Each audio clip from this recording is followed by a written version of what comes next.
Hi all, welcome to my channel Semper Astra. My name is Maggie and in today's video I would love to share with you my reflections on the process of learning Braille alphabet and also my reflections on using Braille alphabet in daily life. This year it is exactly 30 years since I have completely lost my sight, since I have learned Braille and since I have started using Braille alphabet in daily life. And I have to admit that these big important anniversaries always inspire me to reflect on various aspects of my life, and this is why I decided to share with you my thoughts on this very important topic. At the beginning of this video, I want to emphasize that I believe I was very lucky in my life because as soon as I have lost my sight, I have received a lot of emotional support from my family and friends, and I have also received a lot of professional support. And what is more, I received all of this help and support just after losing my sight completely.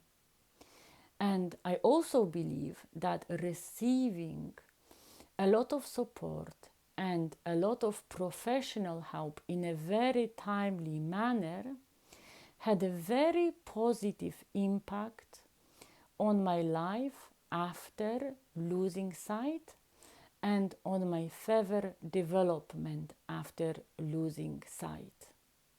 The first point that I would like to share with you today, however, I just want to mention that very often I get lost in my points and I got confused, so please don't pay attention too much to my numbering. But the first point that I want to share today is all about deciding when it is most beneficial for us to start learning Braille and when it is most beneficial for us to start using Braille in daily life. And to discuss this point, I have to go backwards more than 30 years because I need to discuss my experiences from my early childhood. And also, to give you a context to this story, I need to clarify that I was born as a person who had low vision, and because I suffered from glaucoma, for the first 15 years of my life, I was gradually losing sight. And my sight was deteriorating very slowly in terms of acuity and also in terms of visual field. And when I was 15 years old, I lost my sight completely, and that was a very sudden change and very sudden loss. So when I was at the beginning of my primary school, I remember clearly that I was using eyeglasses. I was also using magnifying glasses, but with their help, I could read my handwriting and I could read print in printed books without much effort. But unfortunately, when I was about 12 years old, my sight deteriorated so much that although I continued to use even stronger eyeglasses and even stronger magnifying glasses, I started to struggle a lot with reading my own handwriting and with reading print in textbooks. And at one point I was even using a small lunette that looked a little bit like microscope, which was magnifying things a lot, but even with the help of that lunette, I still struggled a lot.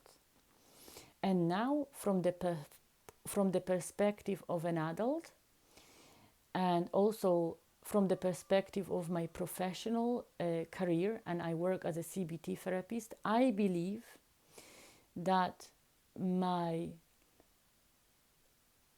kind of years between the age of 12 and the age of 15, and these were my final years of primary school.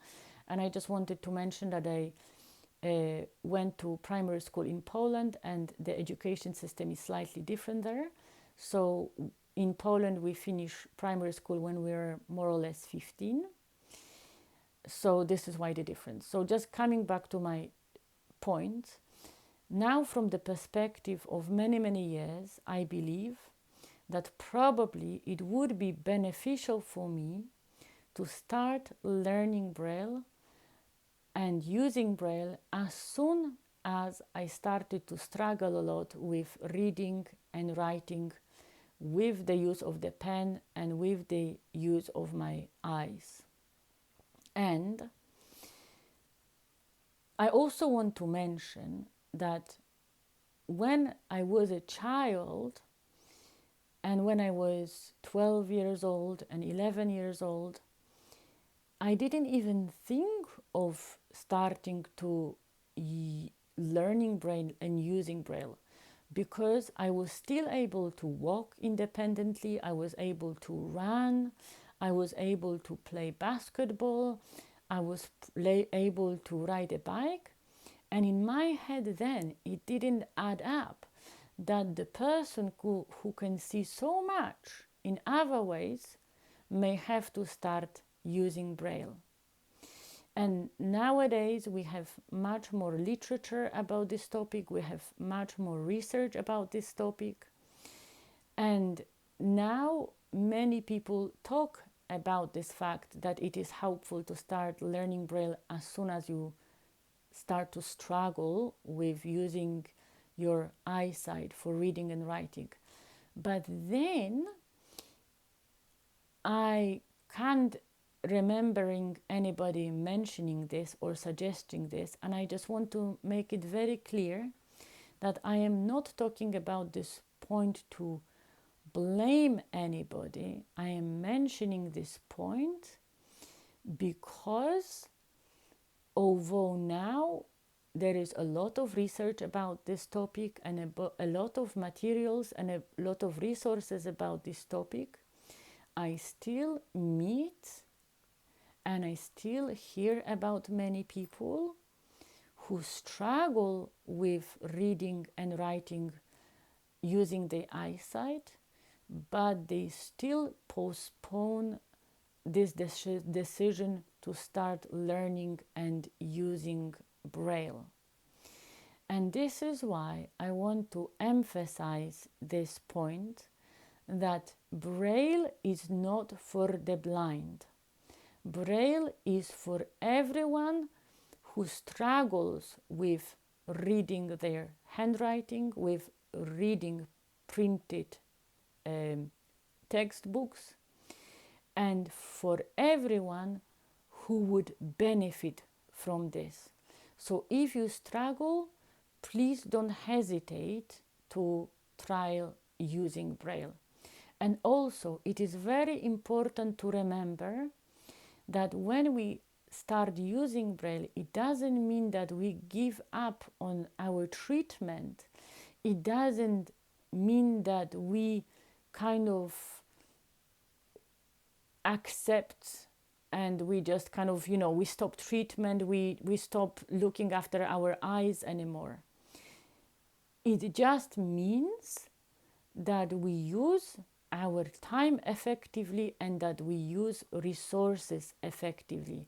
So it is very important not to associate starting to learn Braille with giving up on the treatment and on giving up after losing our eyesight, and with losing hope that we will be able to maintain and still have some useful eyesight.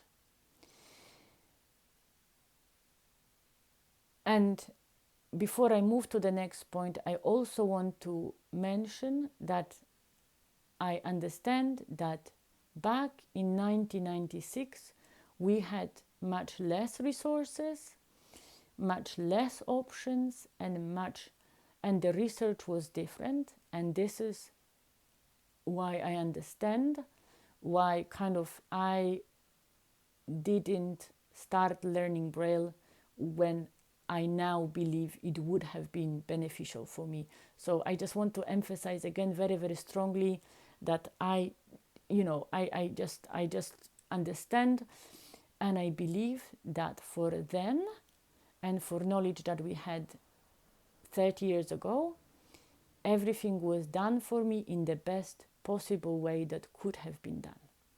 Okay, now I will move to the second point, and the second point is all about the fact that making the decision when to start learning Braille and when to start using Braille should never be like all or nothing decision.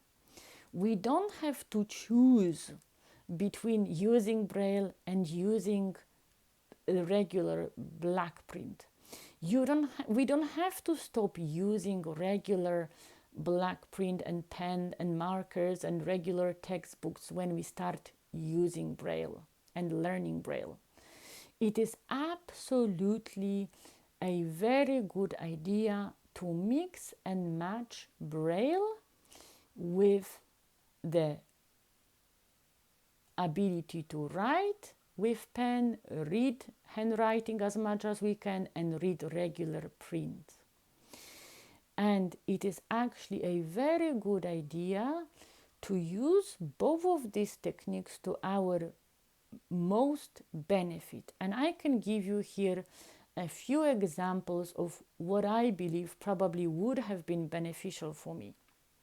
So I can clearly remember that when I was kind of 13, 14, reading longer texts was very tiring for my eyes.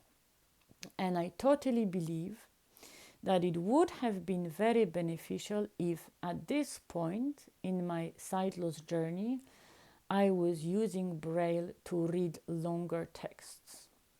I also believe that at this point of my sight loss journey, it would have been beneficial to use Braille when learning second language and when learning spelling of second language words and learning basically how to spell things. But I have also the opposite example where I actually used handwriting even after I lost my sight. And this example is all about using and writing and basically, writing equations. And these equations were in mathematics, in physics, and in chemistry. And unfortunately, I struggled a lot with reading and writing equations in Braille. So even after I lost my sight completely, especially in chemistry, I continued to write equations in chemistry with handwriting and with pen or with the chalk at the blackboard. And I remember that my chemistry teacher at high school for the blind was very kind and very understanding, and she allowed me to do my tests in handwriting, although I wasn't able to read my handwriting at all. I was totally blind. But she understood that I haven't mastered Braille enough to do it in Braille. And I continued to use my kind of memory of print that is used by sighted people to be able to prove that I understand equations in chemistry. And this is also a good idea, that you can stretch like endlessly this ability to mix and match the techniques and to ensure that you choose what works for you best. And you don't have to kind of exclude any of these techniques. they can complement one another for as long as you can benefit from both. Okay, the next point is about the fact that it is when learning Braille and when preparing to start using Braille, it is important to remember that although the technology has developed massively over the last 30 years, and although it will continue to develop massively, I believe that technology will never replace Braille, not now and not in the future. And there are many, many examples of how Braille can benefit us in daily life and how Braille can complement technology. I'm not going to talk about all of the examples today because I created a separate video about this, but I just want to show, in my opinion, the most important examples. So, in my opinion, the most important way of using Braille is using the fact that all of the medication is now labeled in Braille. Here I hold a box of hay fever medication as an example. And I also wanted to mention that I believe that reading Braille on medication may be particularly useful for elderly people who lose sight because of like diabetes or other age-related illnesses.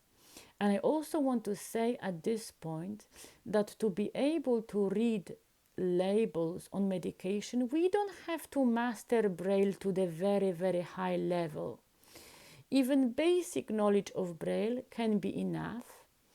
And I understand that older we are, then harder it is to learn new things, but I believe that it is possible to learn Braille and to benefit at every stage of life, and it is never too late to try.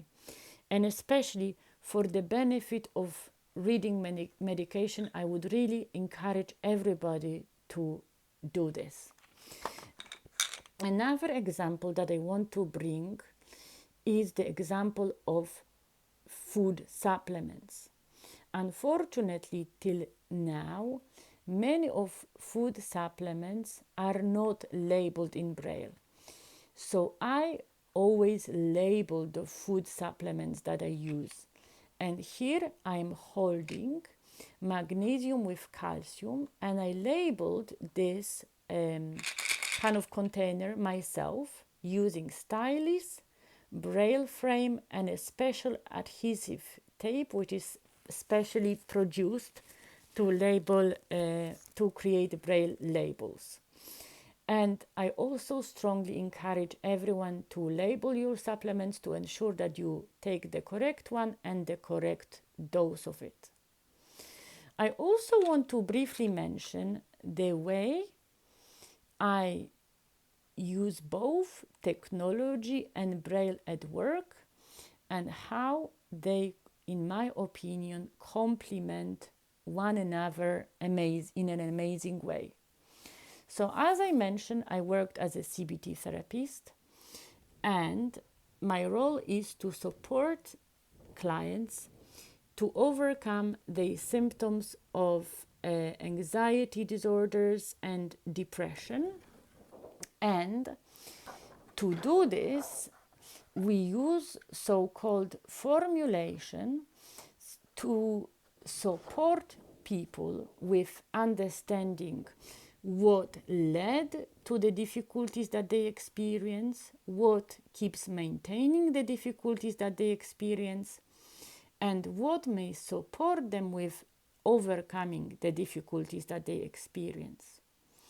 And to be able to share the formulation in a way that is helpful for the client, I always have a Braille copy of the chosen formulation in front of me to ensure that I remember all of the points and boxes here, that I present them and discuss them in the correct order, and that I don't miss out any details. And when we discuss and develop formulation, my clients have a copy in front of them in the regular print. And I just want to clarify at this point that my clients, 99.99999 of my clients are sighted people. Also, I just wanted to share with you that naturally when I go to therapy session, I can never be exactly sure which paperwork I will need. And I have all of my paperwork that I may need organized in folders. All of the folders are also labeled, so I know which folder contains what type of documentation. And then I print at least several copies of each document ahead, and I organize these documents in Polly Pockets. So each Polly Pocket has one type of document, and then I label each Polly Pocket in Braille, so I can find easily that way the document that I need, because all of the Polly Pockets are labeled. I know which Polly Pocket contains what form, and then I can hand the appropriate form to the client. And again, all of the forms for my clients are printed in black ink print. Another thing that I want to mention is that even in technology, the Braille is taken to account and is included. And the best example of that will be iPhone. So when we want to type on an iPhone, we have an option to select a setting which allows us to use iPhone screen as a Braille keyboard. So when I actually want to mention that I am very fast typist on the regular QWERTY keyboard. So when I have to type a lot or a longer text or a long note, I type on the iPhone on the Bluetooth QWERTY keyboard. But very often I don't have my keyboard on me when I'm out and about. So when I want to just write a text message, I switch this Braille setting on and I use the screen on an iPhone as a Braille keyboard. And this is an amazing example how even technology complements Braille and how we can find Braille useful even using technology. I also want to mention that I have heard that there are settings that enable us to use QWERTY keyboards like Braille keyboards. So apparently, when we switch the setting on, we use J as 0.1, then this is 0.2, 3, and then F is 0.4, 5, and 6 on a QWERTY keyboard. And if we prefer typing on Braille keyboard, we can even set up our QWERTY keyboard to use it as a Braille keyboard. As I mentioned, I could multiply the examples forever, but I created a separate video about this, so let's move on to point number 4. And the point number 4 is all about the fact that when we face the situation where we lose our sight completely, and when we decide to start learning Braille and using Braille, it is very important to reach out for professional support as soon as we can, and it is very important to benefit from professional support for as long as we need to. And at this point, I need to clarify that when I was going to primary school, I attended a mainstream school, which means that I was going to local school with sighted kids. And 30 years ago, mainstream schools didn't have much support for blind kids and for disabled kids. And this is why, when I lost my sight completely, I decided to go to school for the blind. And I also want to share that I was very, very lucky because kind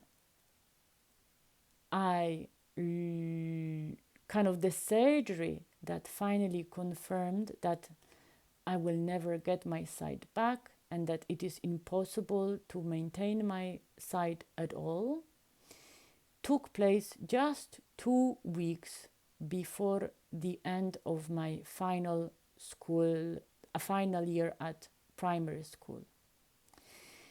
And the head mistress of the high school where I chose to go organized for me a week that was arranged for the first week of the summer holiday.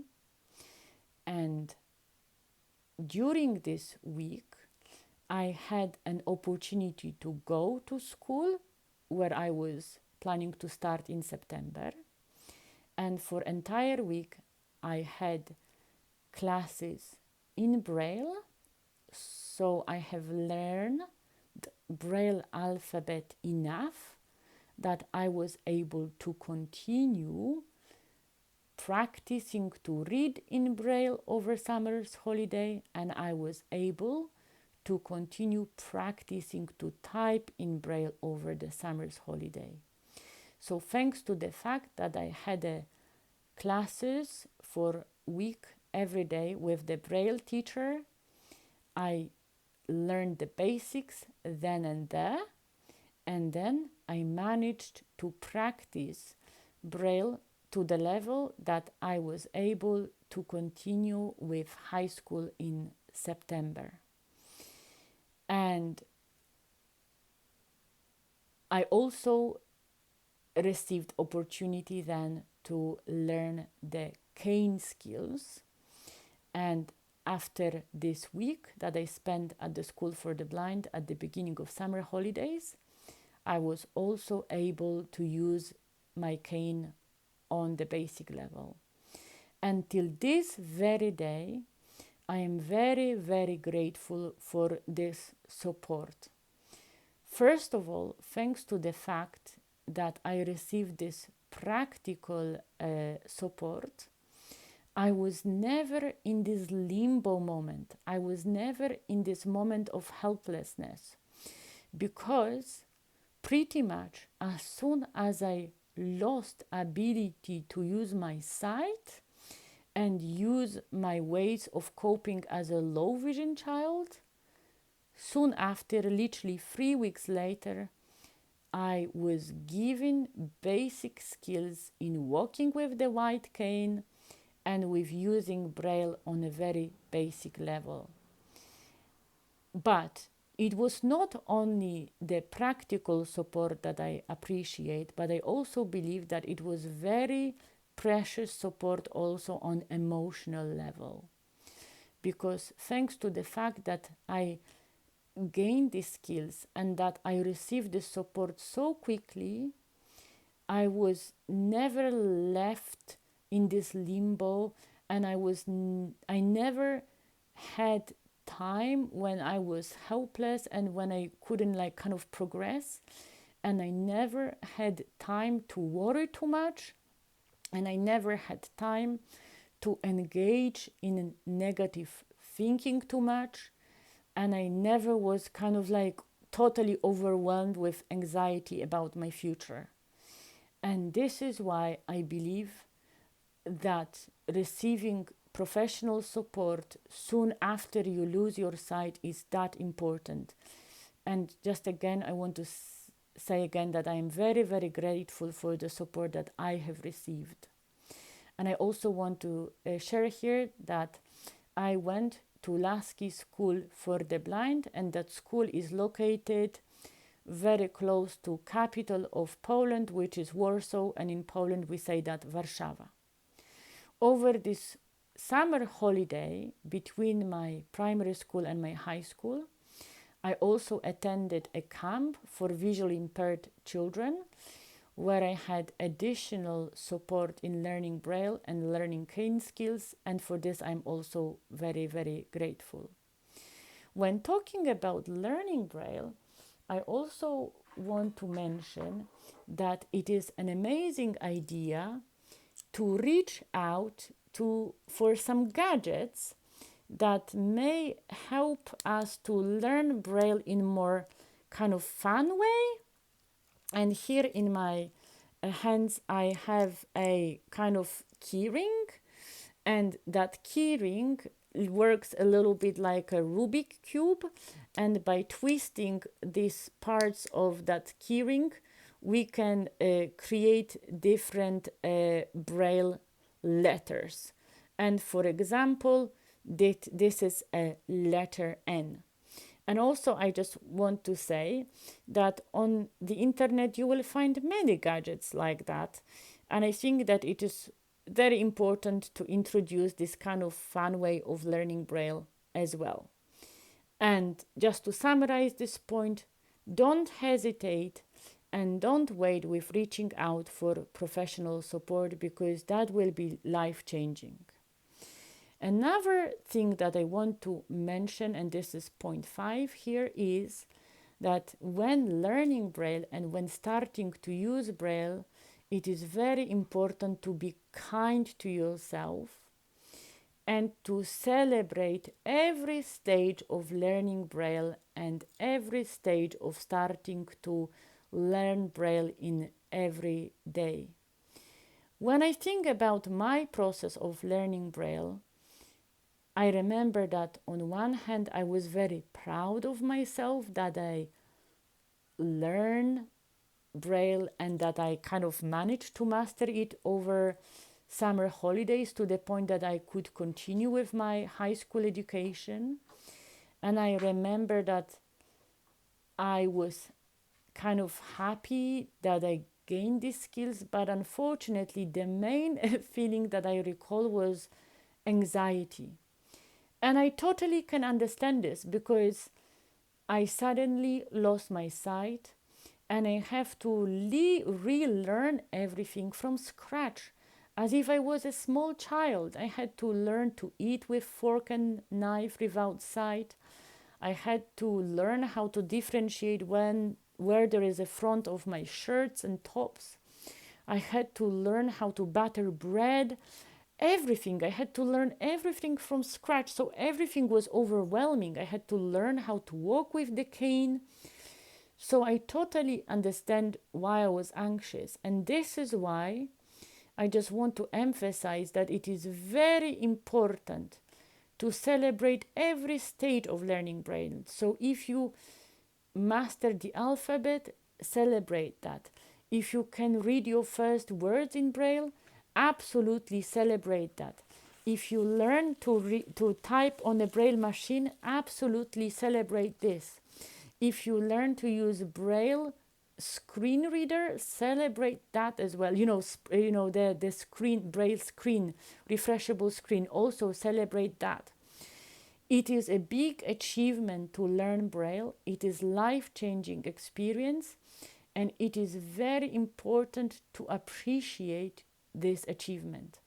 And it is also important to, if you are supporting anybody with this journey, it is also important to support the person that you are supporting with learning Braille, with celebrating their achievement. The next point, which is point number 6 that I will mention, is actually a question to which I have no answer. And to this question, everybody has to find their own answer. And the question is, how much time should we give ourselves to learn Braille before we start using it as a main tool for writing and reading? And this particularly matters when we're at school or at university. And I will share a little bit of my experiences here. So as I already mentioned, I lost sight at the very end of primary school. And after summer break, I went straight to high school. And on one hand, I am very happy with this, and I was very happy with this because I always was a very ambitious person, and I know that I would be very disappointed in myself if I had to repeat last year of primary school to give myself more time to practice Braille. And I know that I would be very disappointed with myself if I had to repeat the first year of high school to give myself more time to practice Braille. And I also understand that it wouldn't be helpful at all if all of the materials that I needed for school were recorded for me on tapes. Yes, 30 years ago we were using old-fashioned tapes. Because if everything was recorded for me, I would never practice Braille enough to make progress with this.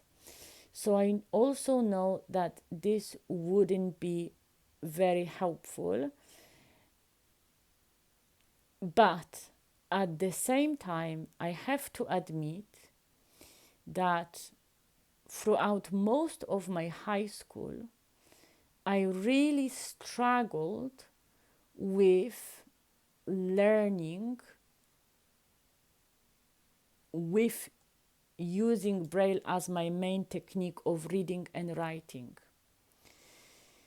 Unfortunately, well, I have to clarify this here, that I have learned to type in Braille very quickly, and actually I was able to type quickly enough to take good notes straight away. I was typing very quickly at the beginning of my first year at school in September, after 2 months of learning Braille.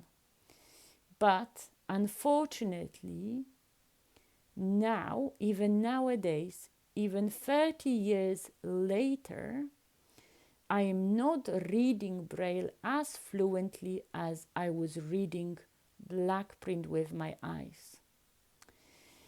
And now, 30 years later, of course, I know Braille much better than I did at the beginning of my high school. So unfortunately, at the beginning of my high school, to learn anything, whatever, anything through reading, I struggled a lot and a lot and a lot. And unfortunately, I was spending a lot of time on doing my homework, on studying, but unfortunately, my studying when using Braille wasn't effective.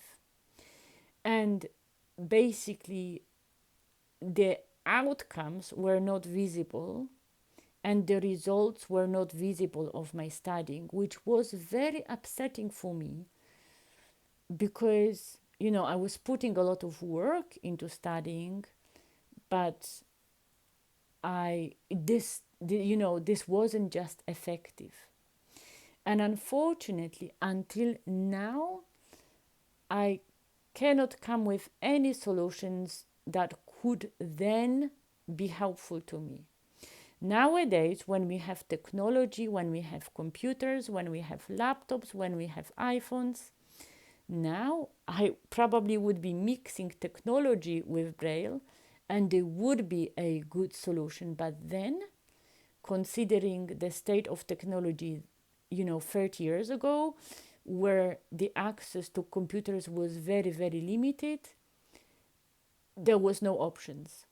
And I have to say that these initial years of me using Braille were so hard that I would never want to go to these days again.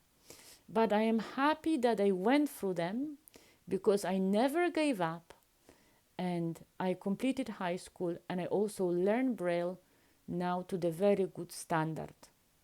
So to summarize, everyone has to find their own answer in how much time you will need to learn Braille before you start using it as your main tool of reading and writing. And as a summary, I just want to say that probably pushing yourself too much, as I did, may put you under a lot of pressure and may be very, very challenging.